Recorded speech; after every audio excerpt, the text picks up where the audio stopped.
एक बार एक गांव के बाहर एक बहुत बड़ी चिड़िया रहती थी। उसका पंख इतना विशाल था कि जब वो उड़ती तो पूरा आसमान ढक जाता। गांव वाले उससे डरते थे, पर चिड़िया का दिल दयालु था। एक दिन गांव में भयंकर सूखा पड़ा। लोग पानी के लिए तड़पने लगे।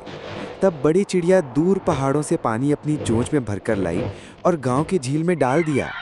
झील भर गई, खेत हरे हो गए और गांव वाले बच गए। सबने समझा, सच्ची ताकत डराने में नहीं, बल्कि मदद करने में होती है। इस चिड़िया के लिए लाइक और सब्सक्राइब करें।